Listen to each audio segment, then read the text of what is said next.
Pessoas que tiveram a vida transformada por Deus, verdadeiras histórias de conversão rumo à vida. É isso que você encontra aqui no programa 180 Graus, o ponto da virada que começa agora.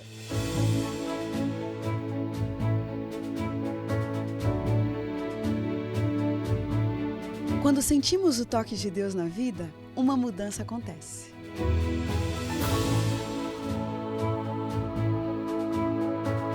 Surge à nossa frente possibilidades de felicidade plena. O toque de Deus restaura, renova, refaz.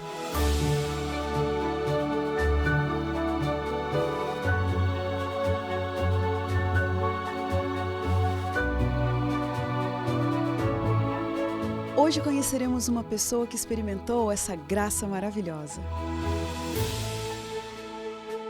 Ela vai nos contar sobre essa mudança de 180 graus que lhe trouxe paz.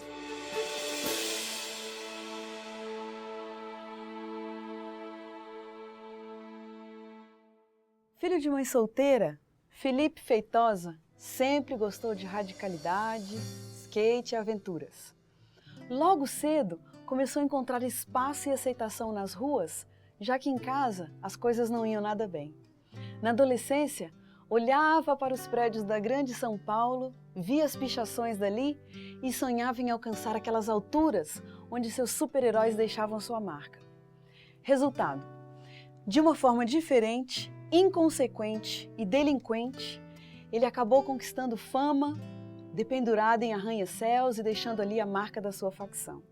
Depois de ser pai aos 14 anos e de sofrer uma tentativa de assassinato, ele percebeu que tudo aquilo era ilusão e que ele precisava de um novo rumo em sua vida. Mas como?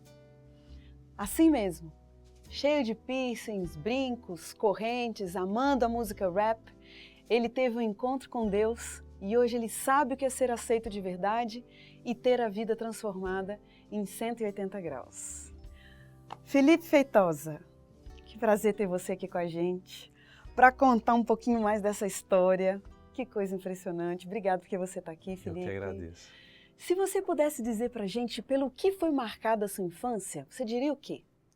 Olha, a minha infância foi marcada pelos momentos que eu passei com a minha mãe. A minha mãe ela é bem próxima até hoje, assim, graças a Deus.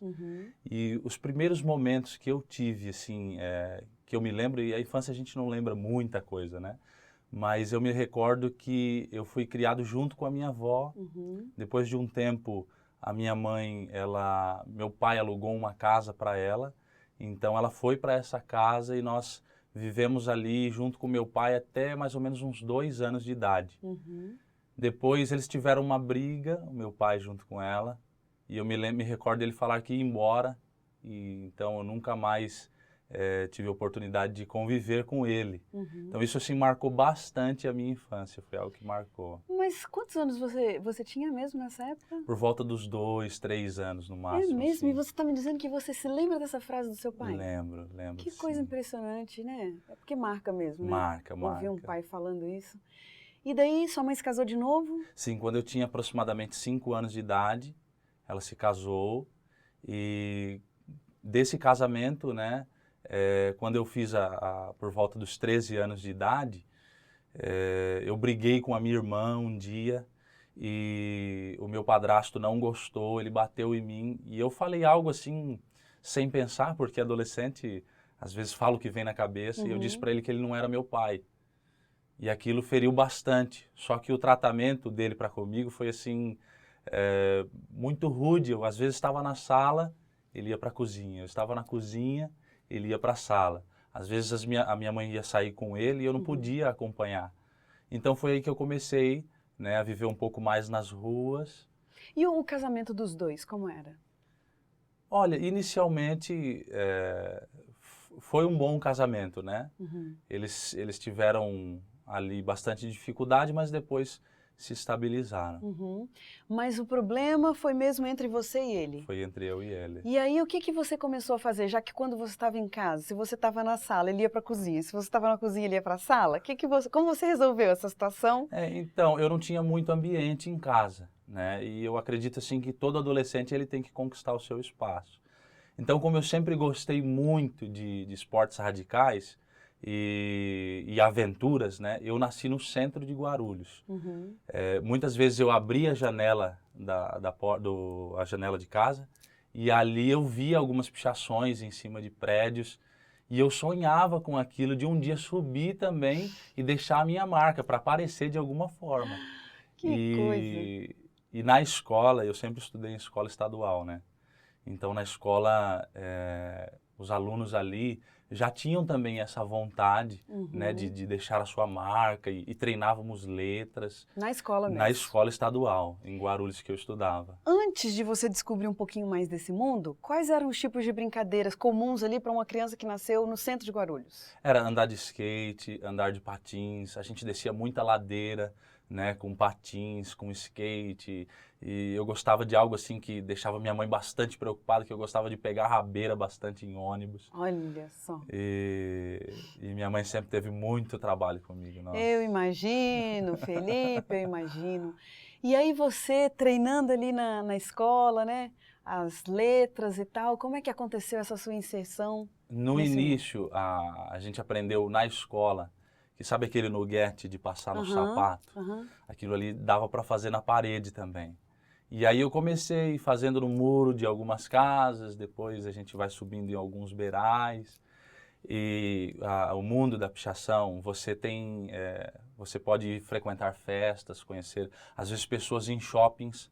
Né, é isso que eu estava curiosa de saber, que mundo é esse mundo da pichação? Como é que é esse mundo?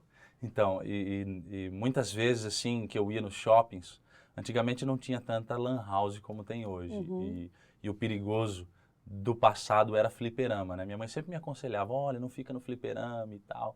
E eu tive a oportunidade de conhecer uma equipe, né? Uma equipe de pichação lá, que eram os mais, assim, famosos de Guarulhos. E eles me convidaram certa vez para participar com eles da tentativa de fazer a pichação em um prédio que, voltando da escola, eu encontrei uma chave, né? Eu entrei nesse prédio e encontrei uma chave lá e a chave era justamente da abertura da porta que dava acesso ao pico do prédio, que a gente chamava assim, né? Então eu contei isso para eles e eles falaram, então vamos sair hoje à noite, a gente faz esse prédio e tenta fazer outros. E aí naquele dia, né, que eu saí, eu fazendo as letras ali junto com os meninos, eles deixaram a equipe deles, né, com grafado ali o nome, e aí eles me convidaram para fazer parte também. Me disseram, será que você não quer fazer parte com a gente?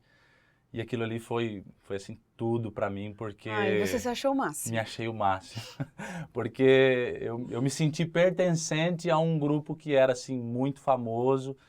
Então, foi uma realização para mim. Eu lutava na minha adolescência por isso. Era algo, assim, que trazia fama, não só com a pichação, até mesmo para arrumar namorada nas escolas, os amigos se aproximavam por conta disso. Porque traz uma fama, quem está de fora não consegue entender isso, né?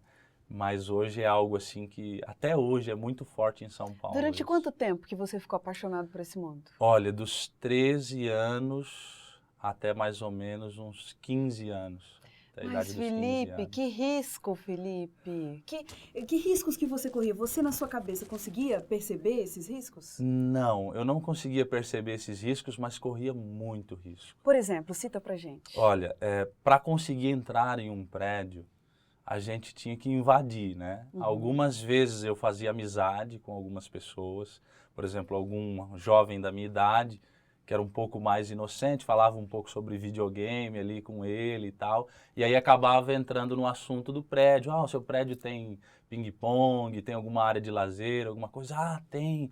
Às vezes à noite eu quero brincar aqui e eu deixo a janela aberta para ter acesso ao ping-pong. Então, nessa oportunidade, a gente já entrava no prédio e isso quando não ligava às vezes para o porteiro e dizia assim, eu vou na casa do fulano, porque já sabia quem que era a pessoa, né? E a pessoa, então o porteiro deixava a gente conversar. Quando ele desligava, a gente dizia assim, olha, a professora pediu para eu entregar o trabalho para você e para a gente terminar um detalhezinho. Então eu vou subir, só que isso ele já tinha desligado.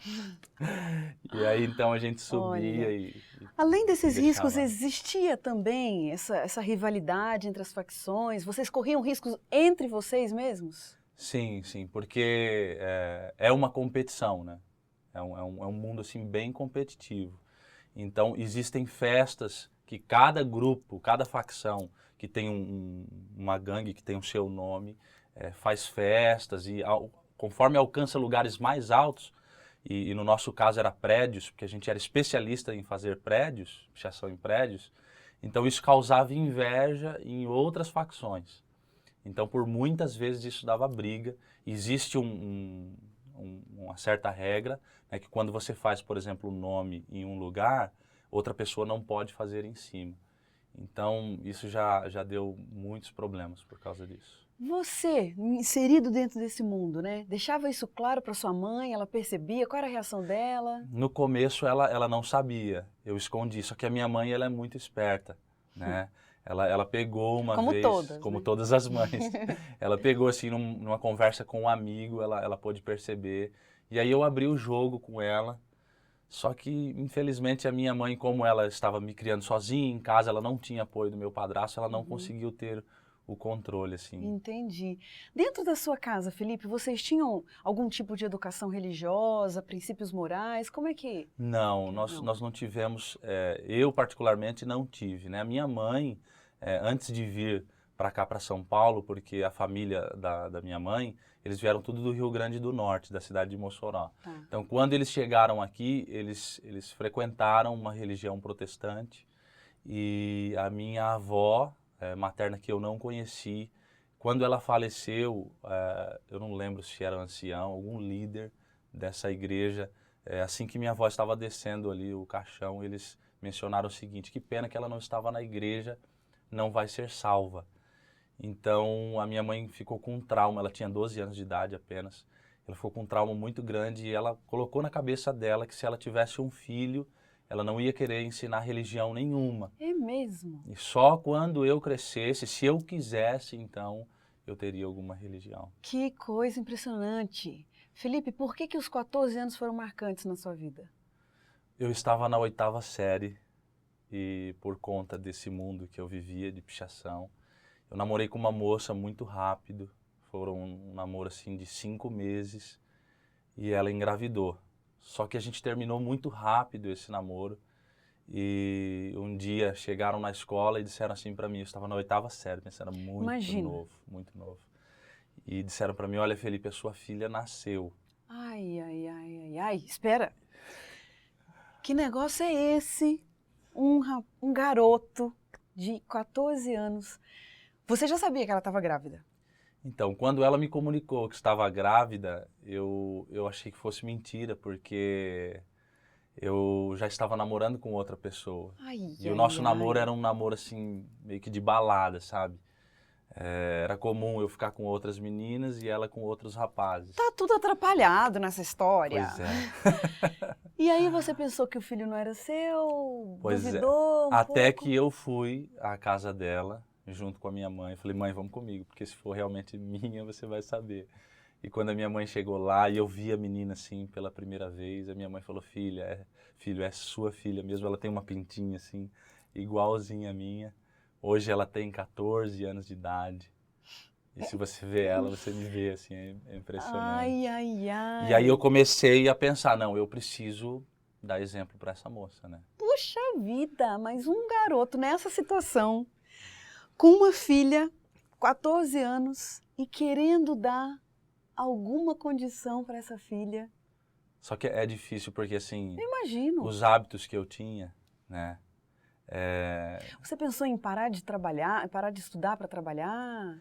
Não, eu não pensei nisso, mas eu sabia que eu tinha que fazer alguma coisa. No início minha mãe me ajudou, né? Mas a minha maior preocupação era a questão de exemplo, né? O que exemplo que eu ia dar para essa criança? Então eu acredito que em meio a essas circunstâncias, Deus já começou a trabalhar ali para que eu pudesse endireitar. Só que eu não sabia como eu ia fazer isso. Até que um dia, né, eu estava estudando ali ainda e tal, e eu decidi cabular a aula. Eu pulei o muro da escola e fui me encontrar com uns amigos lá fora. E tinha mais ou menos 24 amigos ali, a gente usava drogas juntos, a gente saía para pichar. E por várias vezes esses mesmos rapazes que estavam ali em confusões que eles tiveram, eu me envolvi no meio e defendi. E eu me sentia seguro, né, no meio deles. E eu fui para lá, até que chegou um rapaz, eu estava conversando com eles, e esse rapaz veio pelas minhas costas, eu não pude perceber. Estava conversando assim com alguém, como estou conversando com você, ele veio pelas costas, tirou um caibro da blusa, porque era um dia de frio, e ele arremessou o caibro com toda a força na minha cabeça. Eu senti um tranco assim, e fui para cima dele, e ele não acreditou que eu ainda estivesse vivo. Eu segurei ele pelo colarinho, só que naquele momento a minha cabeça começou a esguichar sangue no rosto dele, a minha camiseta era amarela, ela ficou escura de tanto sangue. E eu larguei ele, corri para a porta da escola, bati no portão, e enquanto eu estava batendo no portão ali, os inspetores que estavam dentro começaram a gritar: ele tomou tiro, não abre. E até que alguém veio e abriu, e aí chamaram o SAMU me socorreu, e um monte de polícia em cima de mim, me perguntando se eu devia droga, alguma coisa, mas não era dívida de droga, não era nada disso.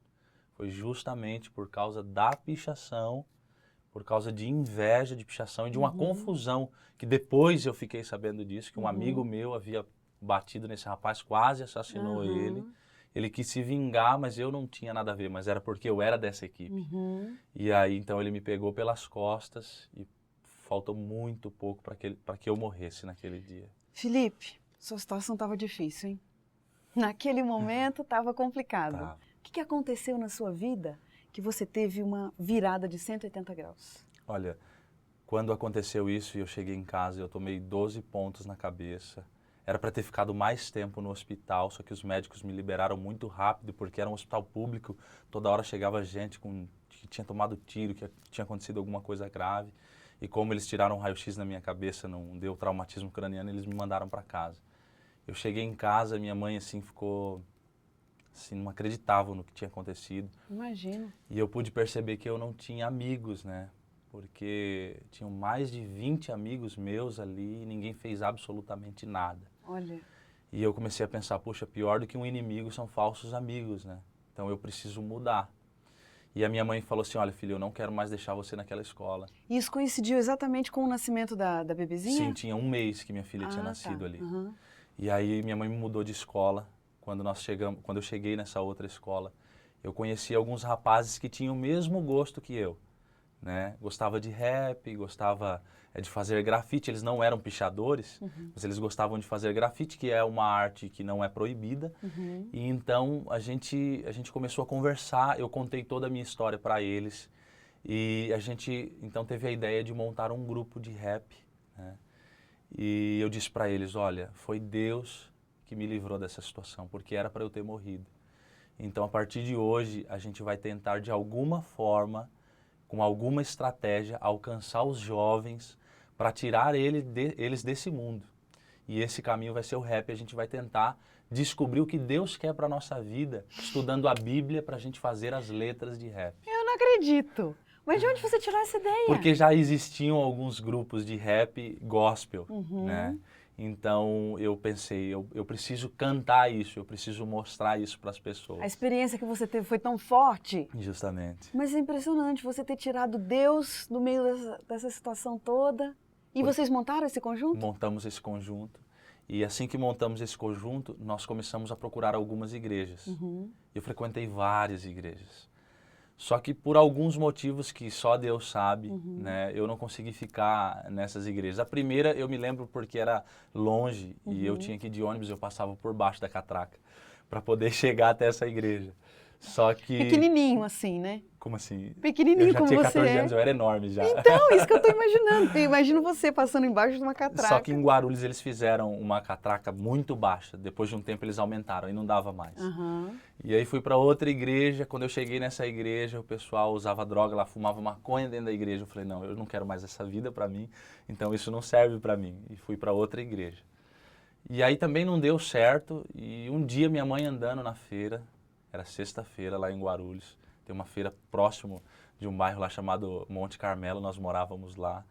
E minha mãe encontrou um folheto no chão e ela leu aquele folheto, ela falou: vou levar para o Felipe para o Felipe procurar ir nessa igreja, porque essa igreja é a igreja de uma tia minha que mora nos Estados Unidos. E minha mãe levou esse folheto. E era de que igreja esse folheto? Era da igreja adventista. Ai, Eu li ai, ali ai. naquele folheto, era um assunto sobre a morte. Então aquilo me intrigava muito saber sobre a morte, até porque eu quase tinha morrido. E aí eu descobri que quando Cristo voltar, os mortos ressuscitarão. E eu pensei, nossa, que maravilha isso. Eu preciso conhecer essa igreja. Eu vi ali, Igreja Adventista Sétimo Dia. Culto às 9 horas da manhã. E fui à igreja. Ei, ai, ai, ai, ai, Felipe do céu, eu quero saber de você, porque contando assim a história é quase inacreditável, mas eu quero saber de você, seus sentimentos lá dentro, que mudança Jesus Cristo fez dentro do seu coração, como que você avalia isso, né? Quando você olha para você como criança lá, desde sempre, todos os sentimentos que você teve que enfrentar durante a vida e essa transformação que Jesus Cristo fez no seu coração, como que você descreve isso? Olha, a mudança ela é progressiva, né? Então, quando eu olho para o passado hoje, eu não consigo nem acreditar, né, que realmente eu fiz isso no passado. Mas ao mesmo tempo eu sei que eu preciso ficar alegre com isso, porque eu posso ajudar muitas pessoas contando a minha experiência. E tem muita gente que nem vai experimentar isso e nem precisa, né, tomar a picada da cobra para saber que ela é venenosa. Então, hoje, assim, quando eu olho para o passado, eu não sei se foi necessariamente isso que você quis saber, mas eu agradeço a Deus também, não por isso que eu fiz, porque eu sinto, assim, dor no coração, porque eu imagino quantos funcionários não foram mandados embora, por exemplo, porteiros de prédio e tal, mas eu acredito que com esse testemunho, né, dizendo que Deus fez na minha vida, assim, eu posso ajudar muitos jovens hoje. Como que você descreve pra gente esse momento de encontro com a pessoa de Jesus Cristo, né? Aquela busca de aceitação que você tinha, porque você, querendo ou não, tinha fama, tinha as namoradas que você queria, né? Fazia parte de um grupo. E agora? Foi interessante que quando eu cheguei na igreja, eu me lembro o primeiro dia depois que eu li esse folheto, eu estava indo à igreja com corrente, brinco na orelha, eu tinha piercing no nariz, eu usava a cabeça raspada. A minha calça era tão larga que os fundos vinham assim nos joelhos. E os tênis de basquete que eu usava assim, e causava um pouco de espanto, né, em algumas pessoas. E eu lembro que eu encontrei uma pessoa característica, assim, alguém de igreja. E eu perguntei para ela, você conhece a igreja adventista? Ela falou, estou indo para lá. Eu falei, eu posso ir com você porque eu quero encontrar essa igreja. Ela falou, vamos comigo. Foi uma das coisas que Deus também usou para me levar até lá. E quando eu cheguei lá, eu fui com um pensamento assim, eu tenho certeza que lá vai ter muita gente de terno, de gravata, e vão ficar me olhando torto. E o primeiro irmão que olhar torto para mim, eu vou descer o box. Só que ao contrário disso, quando eu cheguei lá, um irmão me abraçou, o outro ofereceu uma Bíblia, um outro ofereceu o inário. E eu me lembro da história que contavam lá, era Dia das Mães, do ano 2000, e contavam uma história no púlpito, uma senhora chamada Raquel Belo, e ela contava de uma mãe que só dormia quando seu filho encostava a mão na maçaneta, às 7 horas da manhã, porque ele passava a madrugada inteira na rua. E eu me lembrei da minha mãe naquele momento. E parecia que era a minha história, assim. E eu disse para os meus amigos, essa é a igreja que a gente vai frequentar. Eu preciso que vocês conheçam comigo. E logo no dia seguinte, eles já estavam lá na igreja comigo. Que coisa, Felipe, que coisa. E eles também foram receptivos à mensagem? Foram, eles amaram a igreja. A gente queria cantar rap dentro da igreja. Deu muito trabalho para os pastores ali, mas com muita oração, com muita conversa. Nós montamos um pequeno grupo na minha casa, né? E ali os jovens da minha rua, eles queriam saber o que é que estava acontecendo com o Felipe. Pois é. Porque estava procurando a Deus e agora estava diferente. Então a minha casa sempre vivia lotada de jovens. Pessoal querendo saber o que aconteceu com o Felipe. Isso é impressionante mesmo, emocionante. A gente só tem que respeitar, e uma história dessa não deixa dúvidas, né? Se você está aqui contando, a gente acredita no poder transformador de Deus. Que bom. A gente tem um momentinho aqui no nosso programa das perguntas ping-pong, Felipe. Então, vou falar para você uma palavrinha, você me diz o que vem à sua mente.